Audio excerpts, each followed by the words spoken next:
ओम श्री गणेशाय नमः। नमस्कार बंधुगण, आपण मानंकु समस्तंकु आपणक निजस्व चैनल ज्योतिष दर्पण को मु हार्दिक स्वागत करुछि। आसंतु जानिबा कोन कहूछि आज आपणक राशि आपणक दिन।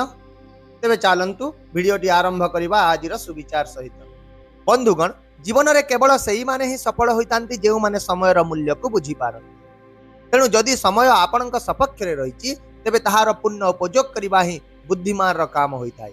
कारण आजिर सर्वोत्तम समय, आजिर शक्ति एवं आजिर सुजोग ही आपणक आसंता कालीर मूलदुआ गठन करिଥାଏ। एबे आसंतु जानिबा आजिर पंचांग।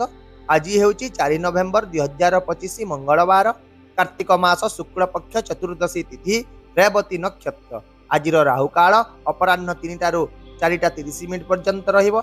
एही समय रे आपण कोनोसी नूतन किंबा गुरुत्वपूर्ण कार्य करंतु नाही एवं आजिर अमृत मुहूर्त अर्थात दिनर सबुठारु शुभ समय सकाळ 7:30 रु दिवा 11:17 पर्यंत रहिबो। चंद्र आज मेष राशि रे एवं सूर्य तुला राशि रे गोचर करिवे। चलंतु एबे कुंभ राशि रो आजिर दैनिक राशिफल विषय रे विस्तृत भाव रे आलोचना करिबा। बंधुगण, आजिर ग्रह नक्षत्र गुड़िकर स्थिति दृष्टिकोण आपणक पई आज दिनटी क्यारियर एवं व्यवसाय पई एक उत्तम दिन हेबो। व्यवसाय लाभदायक रहिबो। नूतन ऑर्डर किंबा डील मिलिबार संभावना रहिछि एवं अटकी रहितबा चुक्ति गुड़िक मध्य आज समाप्त होई पारे। जदि आपण चाकरी परिवर्तन विषय रे चिंता करूछंती तेबे से दिगरे आज आपणकु भल खबर मिलिबो। एहा छडा आज दिनटी चाकरी खोजुतबा युवा वर्गक पई मध्य एक उत्कृष्ट एवं प्रेरणादायक समय रहिबो। सेहीपरि चाकरी करुवा लोकंकु वरिष्ठ अधिकारीଙ୍କ ठाରୁ समर्थन मिलिबो एवं कार्य रे आपणकर प्रभाव मध्य वृद्धि पाइबो। एहा सहित आउ मध्य आज आपण कम परिश्रम रे अधिक सफलता पाइबार संभावना रहिछि।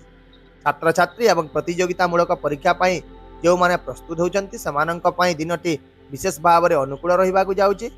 समाने जेते अधिक आज परिश्रम करिवे सेते अधिक भल फलाफल पाइबे। नूतन जिनिस शिखिबा एवं बुझिबा पई समानंकर उत्साह मध्य आज वृद्धि पाइबो। आर्थिक दृष्टिकोण आज आकस्मिक भाव रे आर्थिक लाभर संभावना रहिछि। जे कोनोसी आर्थिक असुविधार समाधान होई जिवो। आयर नूतन उत्स गुड़िक आपणक पई खोलिबाकु लागिबो। निवेश पई मध्य आज एक भल समय हेबो।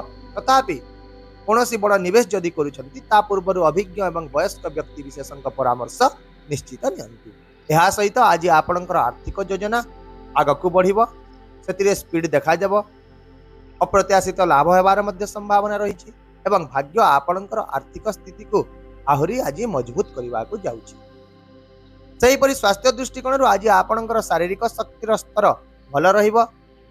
आत्मविश्वास वृद्धि पाइबो। जदि आपण दीर्घ दिन धरि स्वास्थ्य समस्या रे पीड़ित अछंती तेबे आज आपणकु सेतिरु आश्वस्ति मिलि पारे। तथापि आज तेल किंबा भारी खाद्य परिहार करंतु। निजर खाद्यपेय उपरे नियंत्रण रखंतु। आ सहित योग और ध्यान करंतु। जेहेतु आज एक छोट यात्रा हेबार मध्य संभावना रही तेणु विशेष सतर्क रुहंतु। जानवाहन किंबा जंत्रपाति चलाइबा समय रे सतर्कता अवलंबन करंतु। पारिवारिक जीवन रे आज एक सुखद परिवेश रहिबो।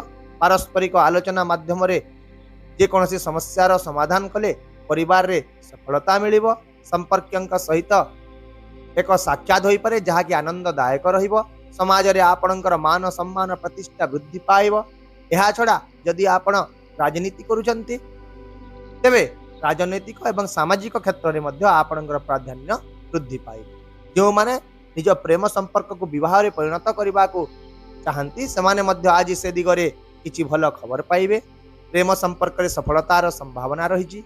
यदि आपण विवाहित अटंती तेबे आज आपणकर दाम्पत्य जीवन रे स्वामी स्त्री मध्य रे समन्वय वृद्धि पाइबो एवं संपर्क आहुरी मजबूत हेबो। एही परि सामग्रिक भाव रे जदि देखिबा कुंभ राशि पई आज दिनटी एक बहुत शुभ एवं फलप्रद दिन हेबो। भाग्य आपणक पई अनुकूल रहिबो। आपणकर आर्थिक स्थिति सुदृढ़ हेबो। निष्पत्ति गुड़िक सठिक प्रमाणित हेबो एवं अनेक लाभ पाइबार मध्य संभावना रहिछि। तेणु जदि आपण आज निजर सकारात्मक शक्ति को सठिक दिगरे व्यवहार करिवे एवं कार्य रे प्रतिबद्धतार सहित काम करिवे तेबे सफलता निश्चित भाव रे आपणको मिलिबाको जाउछि। तेबे आपणक पई आजिर विशेष प्रतिकार हेउछि। आज आपण भगवान हनुमान को पूजा करंतु एवं कुकुर मानंकु रुटी किंबा बिस्कुट खाइबाकु दियंतु। एही प्रतिकार आज आपणकर भाग्य को सुदृढ़ करिबो। ग्रह मानंकु दृढ़ करिबो एवं बाधा गुड़िक दूर करिबो। आशा करूछि वीडियोटी को आपण सकारात्मक चिंताधारा सहित ग्रहण करिवे एवं आपणकर दिन को आहरी सुंदर करेंगे। यदि आपंक आमर ये भिडटी पसंद आसला तेज दयाक भिडटी को हाइप करूँ, शेयर करूँ एवं आपणकर मूल्यवान मतामत कमेंट बॉक्स रे निश्चित भाव में जनातु। ता सहित आम चैनल को सब्सक्राइब करने को भूलु ना, कारण प्रत्येक दिन आम आपण आनी था सठिक सहज एवं निर्भर योग्य राशिफल। तेबे आसंता काली पुणी देखा हेबा आउ एक नूतन राशिफल भिडियो सहित। से पर्यंत विदाय दियंतु। नमस्कार। जय जगन्नाथ।